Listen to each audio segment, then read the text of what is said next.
Yo. Before we get into the video, I do want to say something before we start. I just want to say that first, I hope that God is doing wonderful and miraculous things in your life. Yes, you. I'm talking to you, the person that's watching this video, the person that's seen the title of this video and clicked on this video. If there's any type of value that you're getting from watching my videos, even if it just pops up on your feed or whatever, I just want you to know that, hey, it's literally easy to say you're going to do something, but once you do it, it's going to make everything else so much easier. Putting it in my own experience because of I literally had a book on my desk for like 3 to 4 years, and I told myself that I literally wanted to just start reading and develop that habit. And now that I'm almost done with this book, and it's almost been like 30 days of just consistency doing it every day. I missed a couple days, I'm not gonna lie, but I did miss a couple days, but just doing it consistently for the time that I have doing it, it's honestly changed my viewpoint on just all it takes is just you to say you're gonna do something and actually doing it. And I think having that self-preservation and that self-improvement of understanding who you want to become, it's really not how fast you go. It's literally who you become in the process. And I think that's what I'm slowly understanding with not just even just me reading this book, just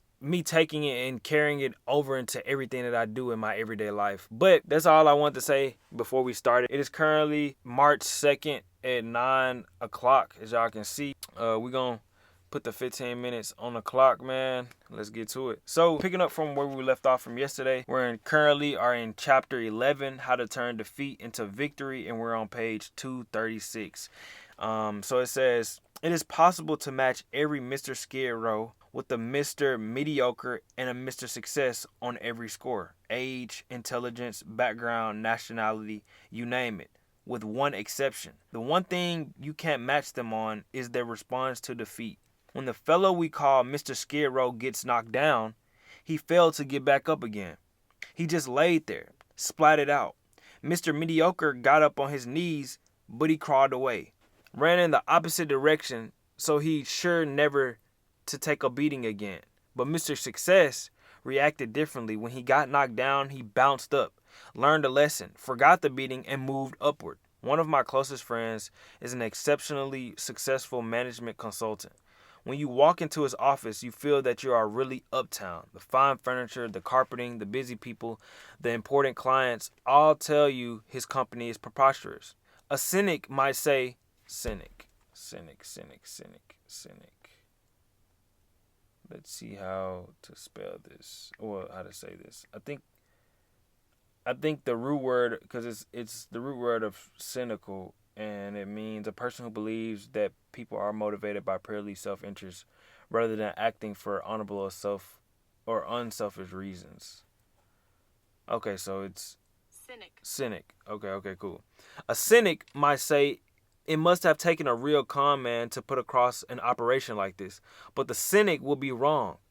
It didn't take a con man, and it didn't take a brilliant man or a wealthy man or a lucky man. All, and I hesitated to use the word all because all means so much sometimes.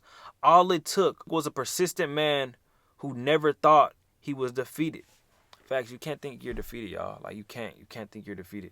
Behind this preposterous and respected company is the story of a man battling his way upward, losing 10 years savings in his first 6 months in business, living in his office several months because he lacked money to pay rent on an apartment, turning down numerous good jobs because he wanted more to stay with his idea and make it work, hearing prospects for his service say no 100 times as often as they said yes. During the 7 unbelievable hard years it took him to succeed, I never heard my friend complain once. He'd explain, Dave, I'm learning. This is a competitive business, and because it's intangible, it's hard to sell. But I'm learning how. And he did. Once I told my friend that the experience must be taking a lot out of him, he replied, no, it's not taking something out of me, it's putting something into me, it said.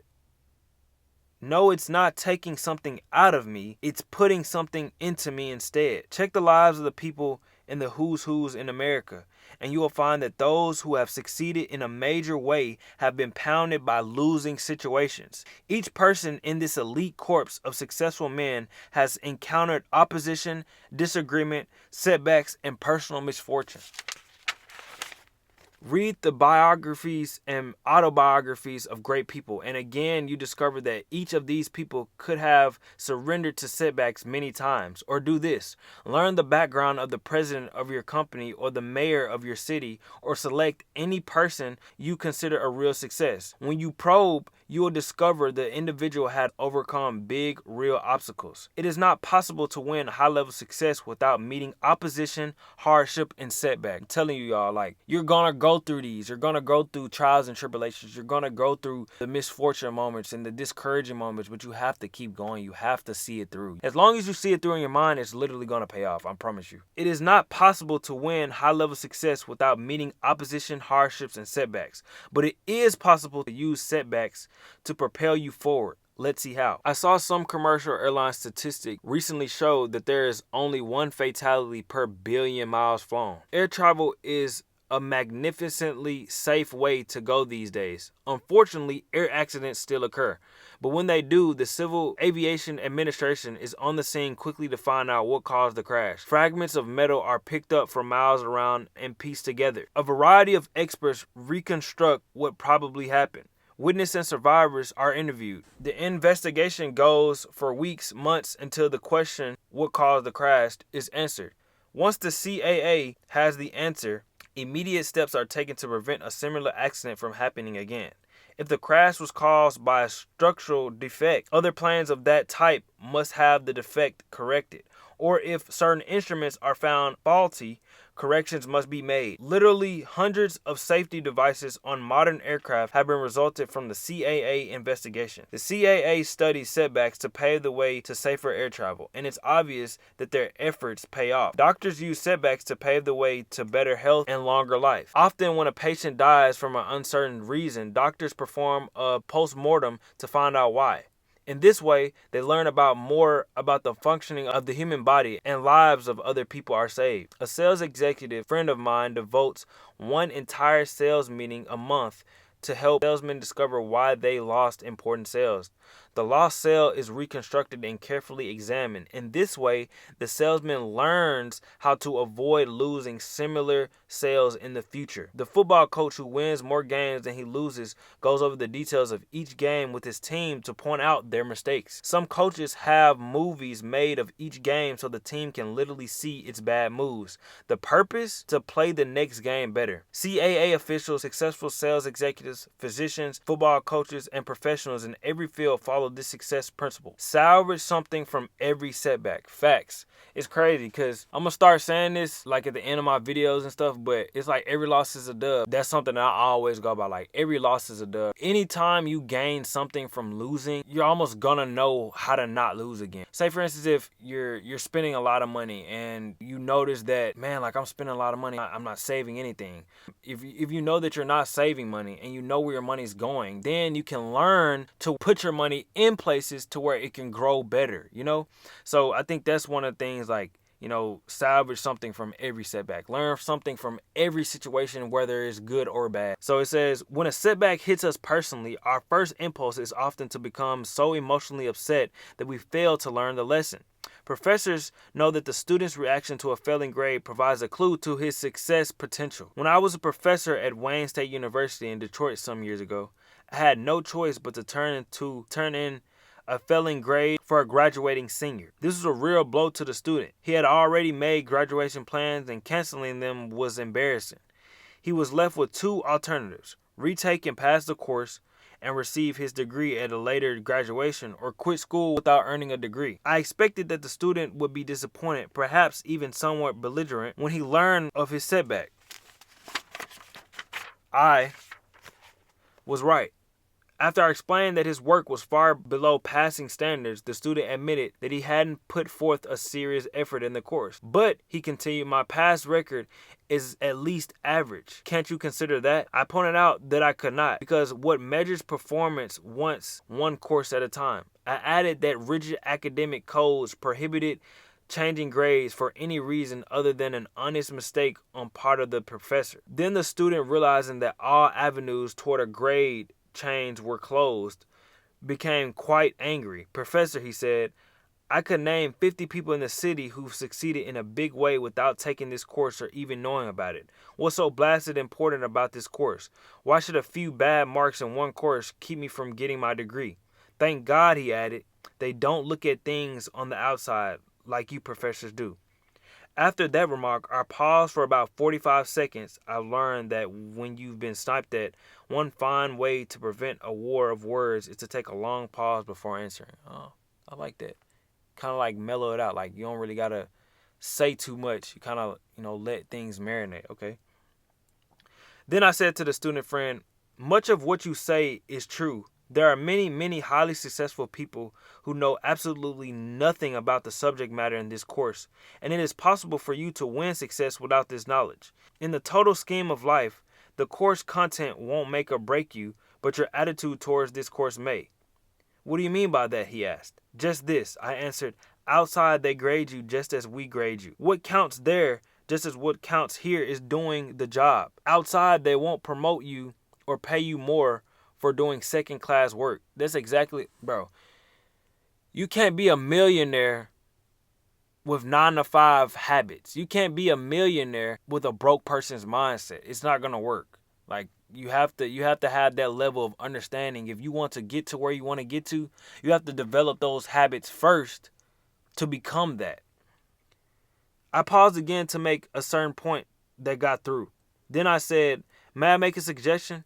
You're highly disappointed now. I can appreciate how you feel, and I don't think any less of you if you're a little sore at me. Look at this experience positively.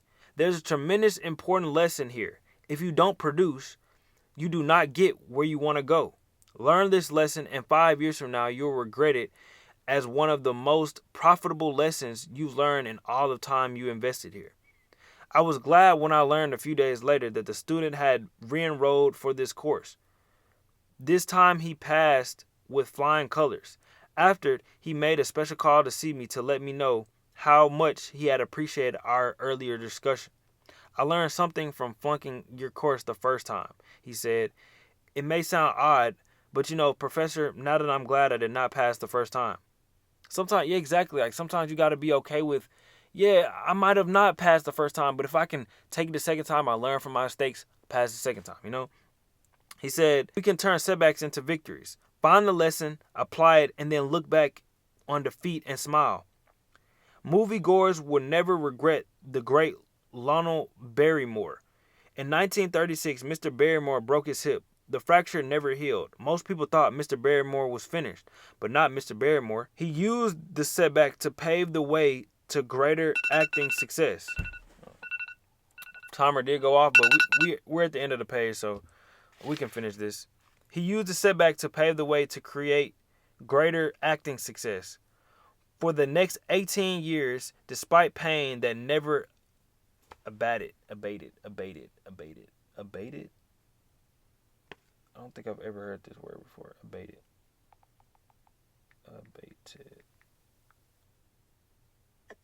Abate. And it says of something perceived as hostile, threatening, or negative. Okay, so it says, for the next 18 years, despite the pain that never abated, he played dozens of successful roles in a wheelchair.